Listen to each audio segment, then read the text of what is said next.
बाब नंबर 4, मुअस्सर दुआएं। बाइबल मुकद्दस हमें सिखाती है कि ईमान ही की बदौलत हम ऐसी दुआएं कर सकते हैं जिन्हें खुदा कबूल करता है। मरकस 11 बाब 24 आयत में मरकूम है कि जो कुछ तुम दुआ में मांगते हो यकीन करो कि तुमको मिल गया और वो तुमको मिल जाएगा। जब मैं अपने उस खुदा की अजीम कुदरत के मुतालिक सोचता हूं तो मेरे लिए इस बात पर ईमान रखना आसान हो जाता है कि वो मेरी दुआओं को कबूल करेगा और जवाब देगा। अमाल की किताब में शागिर्दों ने यूं दुआ की, ए मालिक, तू वो है जिसने आसमान और जमीन और समंदर और जो कुछ उनमें है पैदा किया। अमाल 4 बाब उसकी 24 आयत। जब आप दुआ करते हैं तो आप ये बात ज़हन में रखें कि आप इस सारी कायनात के खालिक के साथ गुफ्तगू कर रहे होते हैं। कई बार हम ऐसे भी ख्याल करना शुरू कर देते हैं कि जैसे खुदा भी हमारी तरह महदूद है। बाज़-औक़ात ऐसा होता है कि हम इंतहाई कठिन सूरत हाल में से गुजर रहे होते हैं। हमें सारी सूरत हाल इंतहाई गंभीर और नासाजगार नजर आती है और मसाइल का कोई ज़ाहरी हल नजर नहीं आता। ऐसे में अक्सर हमें मजबूत ईमान के साथ दुआ करने में दिक्कत पेश आती है, क्योंकि शायद हम ये सोच रहे होते हैं कि हमारे मसाइल का कोई हल है ही नहीं।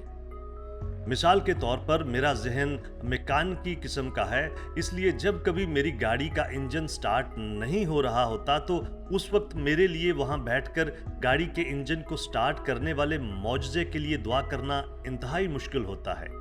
मेरा जहन मुझे फौरन बता रहा होता है कि इंजन की मशीनरी में कोई मसला है।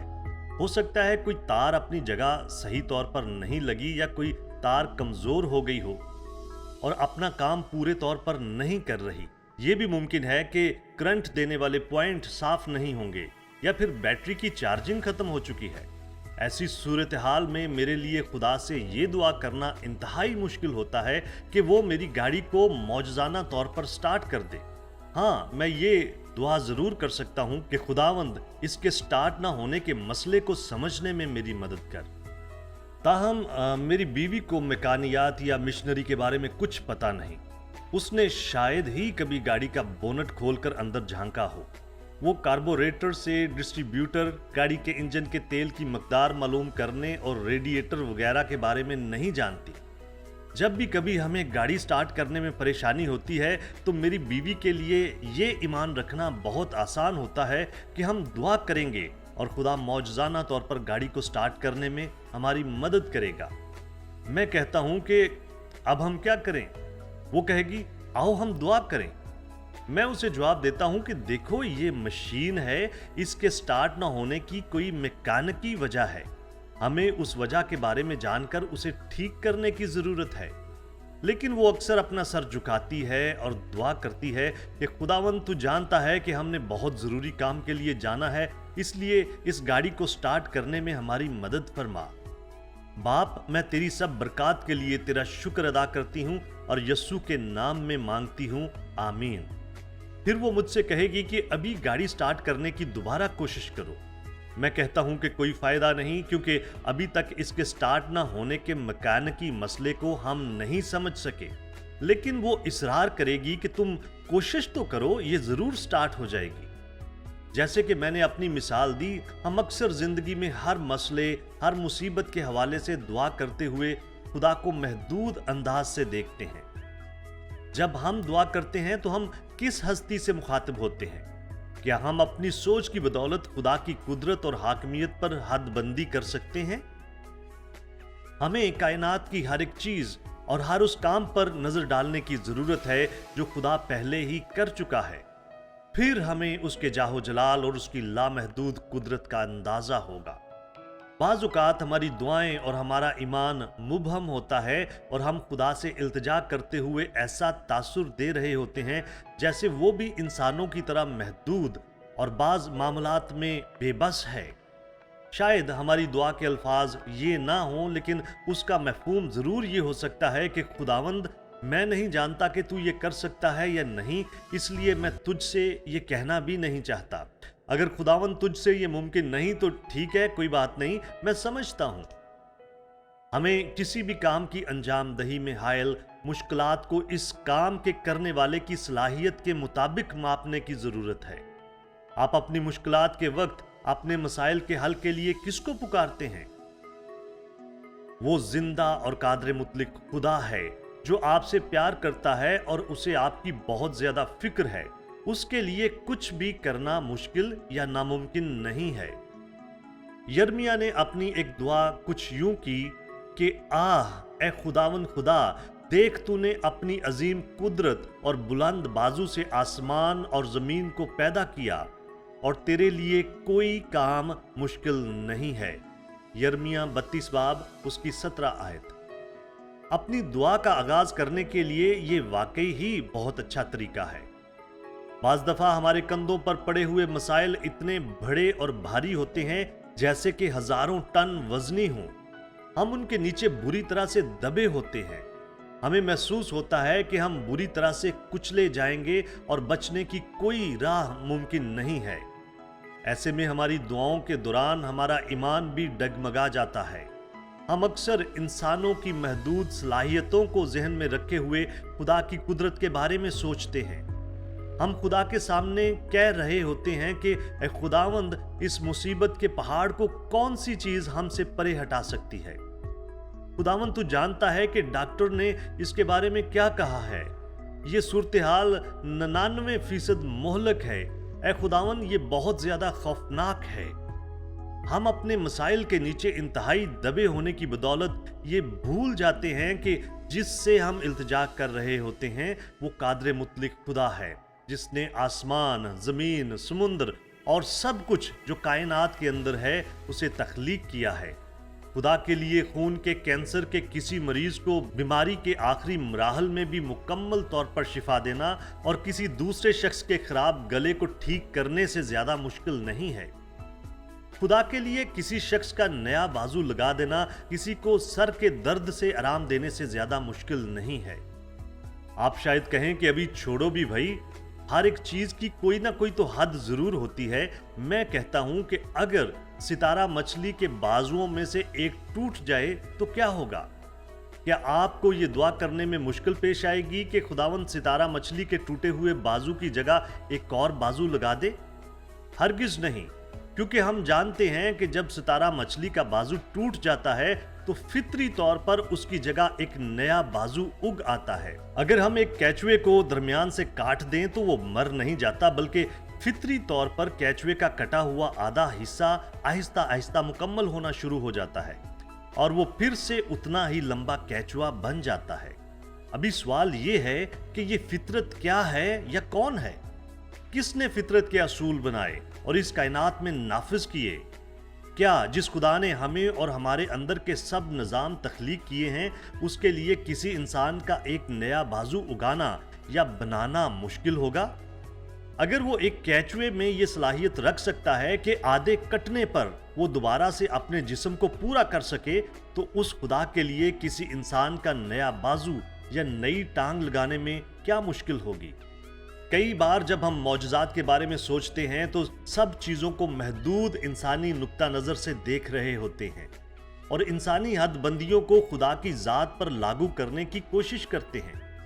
किसी के बाजू या जिस्म का कोई उज़्व कट जाए या खो जाए तो हम दुआ करते हैं कि खुदावंद इस फर्द की मदद करके ये अपने खोए हुए अज़ा के साथ जीना सीख ले। अज़ा खोने की बदौलत इसे जिन मुश्किलात का सामना होगा उनमें तू इसकी मदद कर। बाज़ दफ़ा ये भी होता है कि खुदा अपनी मर्जी से मौजज़ात करता है और इससे हमें दिखाना चाहता है कि वो कादर मुतलिक है और वो हमारे ईमान ना रखने के बावजूद सब कुछ कर सकता है। एक दफ़ा एक खातून ने डिक्सन में, जहां मैं खिदमत कर रहा था, मुझे फ़ोन किया। उसने कहा, चक, बराए मेहरबानी मेरे छोटे बेटे डेविड के लिए दुआ करो, उसकी उंगली कार के दरवाजे में आ गई है। हम डॉक्टर के पास आए हैं और वो कह रहा है कि डेविड की उंगली काटनी पड़ेगी। चक, प्लीज दुआ करो कि खुदा उसे ठीक कर दे और उन्हें डेविड की उंगली काटनी ना पड़े। मैंने फोन पर उस खातून के साथ दुआ की। मैंने अपने दिल में खुदावन के रूह की जुम्बिश महसूस की और इस सूरत हाल के बारे में मैंने वाकई बहुत अच्छा महसूस किया। میں نے اس خاتون سے کہا کہ میرا ایمان ہے کہ خدا ڈیوڈ کی انگلی ٹھیک کرنے جا رہا ہے، آپ خداوند کی ستائش کریں اور اس میں مسرور رہیں، یقیناً خدا معجزاتی طور پر ڈیوڈ کی انگلی ٹھیک کر دے گا۔ اس روز ڈاکٹر نے اس خاتون سے کہا کہ وہ اپنے بیٹے کو کل دوبارہ لے کر آئیں، اور اس نے مزید کہا کہ کل ہمیں ہر صورت میں یہ فیصلہ کرنا پڑے گا کہ آیا ہم نے اس بچے کی انگلی کو کاٹنا ہے یا نہیں۔ اگلے روز وہ خاتون اس ننھے ڈیوڈ کو دوبارہ ڈاکٹر کے پاس لے کر گئی۔ ڈاکٹر نے ایک بار پھر اس کی انگلی کا معائنہ کیا اور کہا، میں اس بات کے لیے بہت زیادہ معذرت خواہ ہوں، لیکن ہمیں اس بچے کی انگلی کاٹنی پڑے گی کیونکہ ہڈی کچلی جا چکی ہے اور اب اس میں زہریلا پن شروع ہو چکا ہے جو جسم کے باقی حصے میں پھیل سکتا ہے۔ اس کے سوا ہمارے پاس اور کوئی چارہ نہیں۔ اس خاتون نے دوبارہ مجھے فون کیا۔ وہ شدید رونے کی وجہ سے صحیح طرح سے بات بھی نہیں کر پا رہی تھی۔ میں نے اسے پوچھا کہ کیا مسئلہ ہے، لیکن وہ ہیجانی حالت میں تھی اور کچھ بھی بتا نہیں پا رہی تھی۔ اس کی بہن نے اس سے فون لیا اور مجھ سے بات کی اور اس نے کہا کہ چک، ڈاکٹر نے ابھی ڈیوڈ کی انگلی کا ایک پورا کاٹ دیا ہے، اور اس بات نے میری بہن کو مکمل طور پر جھنجھوڑ کر رکھ دیا ہے اور وہ بہت زیادہ پریشان ہے۔ میں نے کہا کہ وہ اپنی بہن کو بتائے کہ میں ان کے گھر آ کر ان سے ملوں گا۔ جب میں اس خاتون کے گھر کی سمت جاتے ہوئے گاڑی چلا رہا تھا تو میں بہت زیادہ پریشان تھا اور میں خدا سے سخت ناراض تھا۔ میں نے خدا سے کہا کہ خداوند، تو نے وہ انگلی ٹھیک کیوں نہیں کی؟ تو تو بڑی آسانی سے اسے ٹھیک کر سکتا تھا، یہ تو تیرے لیے کچھ بھی نہیں تھا۔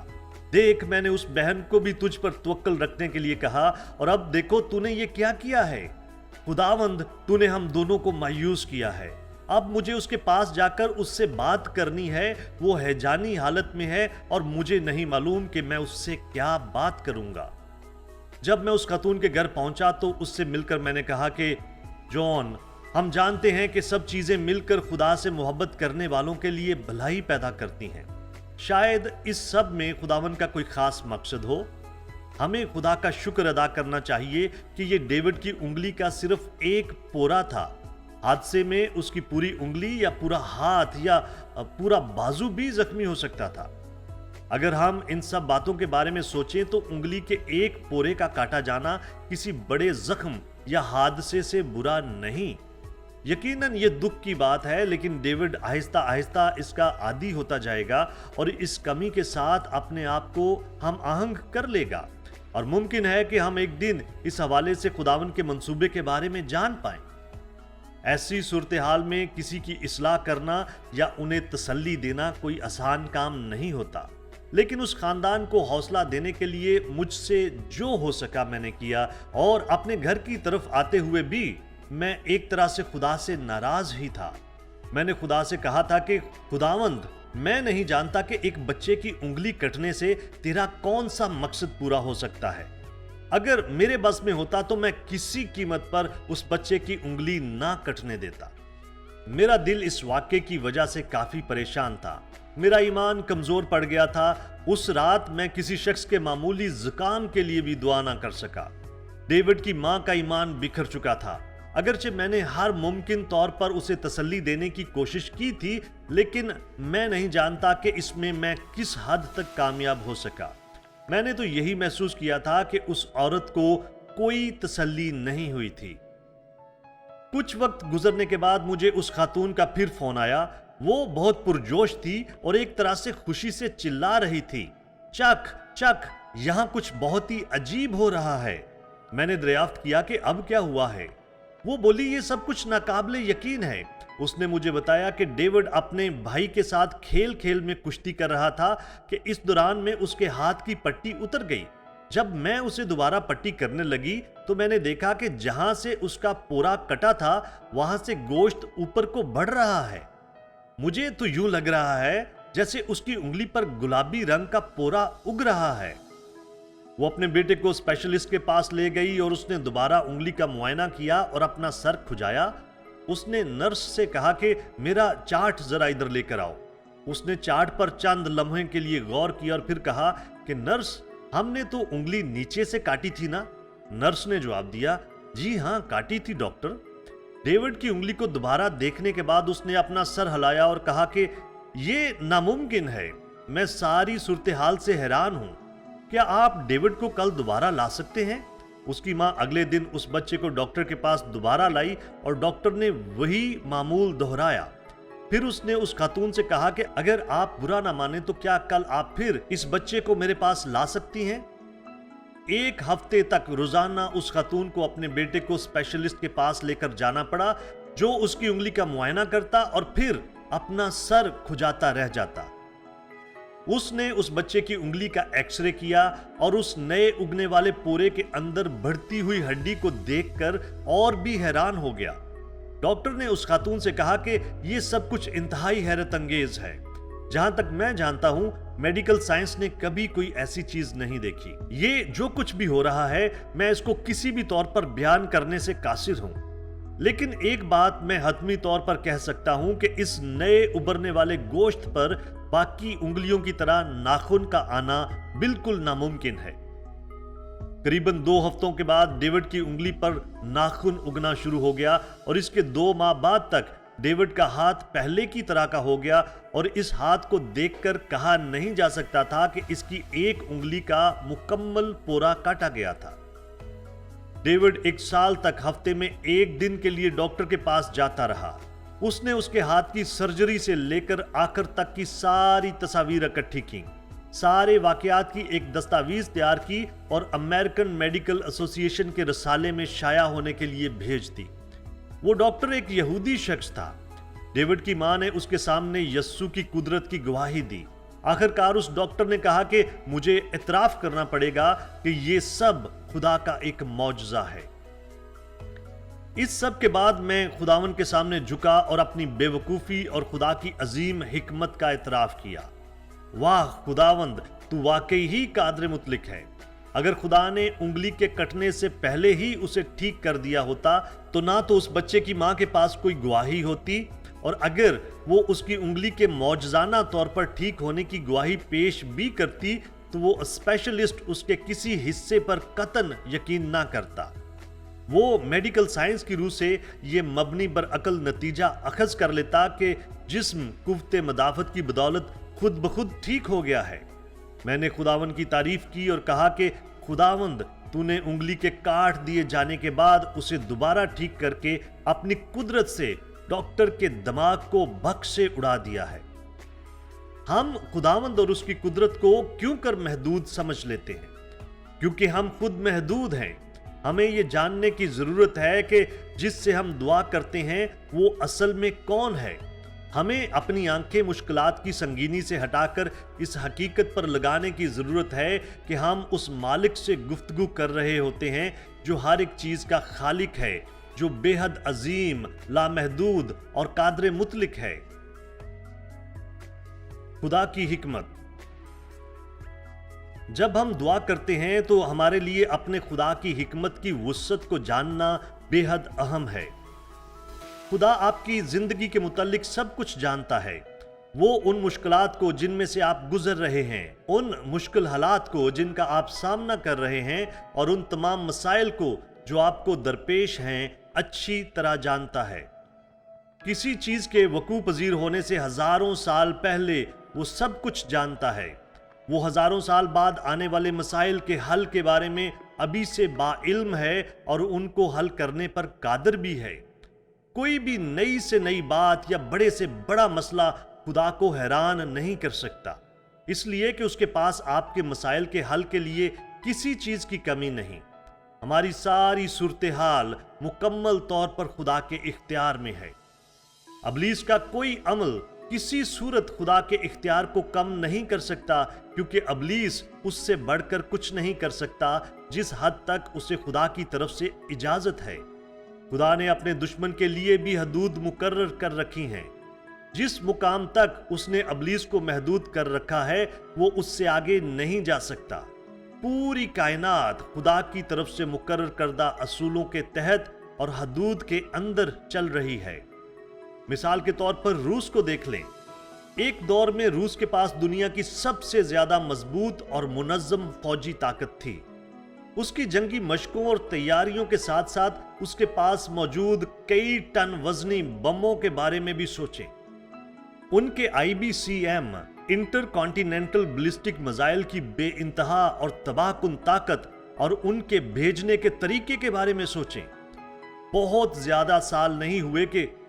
साल नहीं हुए कि रूसी हम अमेरिकियों को मुकम्मल तौर पर दफन कर देने की धमकी दे रहे थे, लेकिन हकीकत यह है कि जब तक खुदा उन्हें इजाजत नहीं देता वो जमीन पर से एक बम भी नहीं उठा सकते।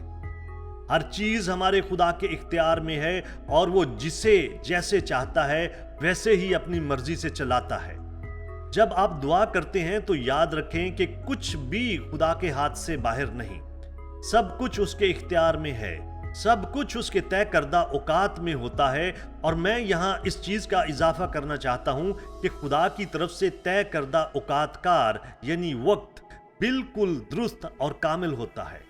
उसके काम करने का वक्त हमेशा जबरदस्त होता है, अगरचे वो अक्सर हमारे सोचे हुए वक्त के साथ हमाहंग नहीं होता।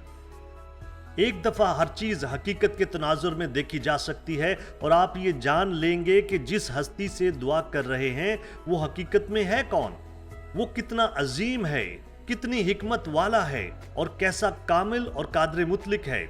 तो फिर आपको आपके मसाइल का हल और दुआओं का जवाब नामुमकिन नजर नहीं आएगा। ऐ कादर मुतलिक खुदावन खुदा, तूने आसमानों, जमीन, समुंदर और उसके अंदर हर एक चीज को तख्लीक किया है। तू आज की दुनिया के हालात से अजल से वाकिफ था। हर एक चीज तेरी तय करदा हदूद और तेरी मर्जी के मुताबिक चल रही है।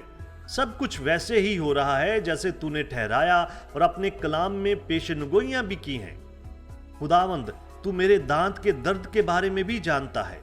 रहम फरमाकर इस दर्द को दूर कर दे। जिस खुदा ने इस सारी कायनात को तख्लीक किया है उसके लिए इस मामूली सी तकलीफ के लिए कुछ करना कतन कोई मुश्किल काम नहीं। खुदा के मुतल्लिक हमारा नजरिया जितना बड़ा होगा हमें अपने मसाइल उतने ही छोटे और मामूली नजर आएंगे। बहरहाल बहुत दफा जब हम यूं दुआ करते हैं तो मुसीबत में पड़ जाते हैं कि खुदावंद ये तो बहुत बड़ा मसला है, ये तो बहुत ही दहशतनाक है। बहुत दफा हम इसलिए दहशत ज़दा हो जाते हैं क्योंकि मुसीबत का पहाड़ हमें बहुत ही ऊंचा और बहुत ही बड़ा नजर आता है। लेकिन याद रखें कि माउंट एवरेस्ट भी हमारे खुदा ही ने तख्लीक किया है और अगर वो चाहे तो उसे किसी भी लम्हे कायनात के किसी भी दूसरे हिस्से में मुंतकिल कर सकता है। यस्सु ने मत्ती की मार्फत अंजील में कहा है कि अगर तुम में राई के दाने के बराबर भी ईमान होगा तो इस पहाड़ से कह सकोगे कि यहां से सिरक कर वहां चला जा और वो चला जाएगा और कोई बात तुम्हारे लिए नामुमकिन ना होगी। मत्ती 17 बाब उसकी 20 आयत। आपको अपनी जिंदगी में मुश्किलात और मसाइल के जिस पहाड़ का सामना है वो कितना ही बड़ा क्यों ना हो, आपको अपनी जिंदगी में मुश्किलात और मसाइल के जिस पहाड़ का सामना है वो कितना बड़ा है। मुझे नहीं पता कि मैं किस तरह अगले हफ्ते अपना बिल अदा कर सकूंगा, मैं अपनी जरूरियात के लिए रकम हासिल करने के लिए क्या करूंगा। याद रखें कि इस जमीन के सब खजाने और हर एक चीज को खुदा ने खल्क किया है। आपकी जरूरियात को पूरा करना खुदा के लिए कोई बड़ा काम नहीं है। अगर आप उसकी हिकमत और उसकी हाकमियत का अंदाजा कर सकते हैं तो फिर आप बड़े एतमाद और आसानी के साथ अपनी दरखास्तें खुदा के सामने ला सकते हैं।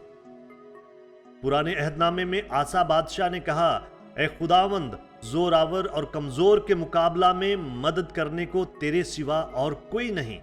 दूसरा तवारीख 14 बाब 11 आयत।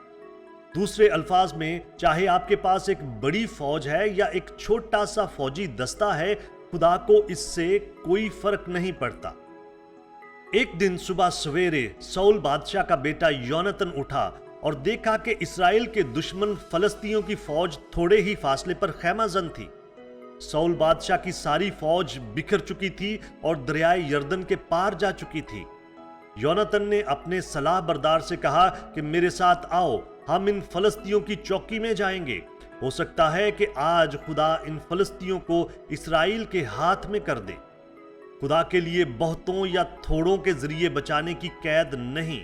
अगर वो इस्राएल के दुश्मनों को शिकस्त देना चाहता है तो उसे पूरी फौज की जरूरत नहीं है।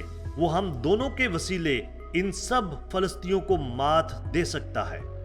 योनातन और उसका सलाह बरदार फलस्तियों की चौकी में आए और उन पर हमला कर दिया। इन दोनों लोगों ने आन की आन में फलस्ती फौज के 20 सिपाही मार डाले। इन दोनों ने अपने ईमान की बिना पर फलस्तियों की फौज में भगदड़ मचा दी। पहला शमूएल 14 बाब 1-18 आयात। चाहे आप कमजोर हैं या ताकतवर, चाहे आपके पास एक बड़ी फौज है या आप अकेले ही हैं, खुदा को इससे कोई फर्क नहीं पड़ता। सारी की सारी अहमियत बस इस बात की होती है कि उस काम को करने वाला खुदा है। हम कैसे ऐसी मुअस्सर दुआएं कर सकते हैं जिनके हमें वाजिया और मुस्बत नताइज हासिल हों? खुदा की जात का सही नजरिया हासिल करें, उसके बाद बाकी सब आसान हो जाएगा।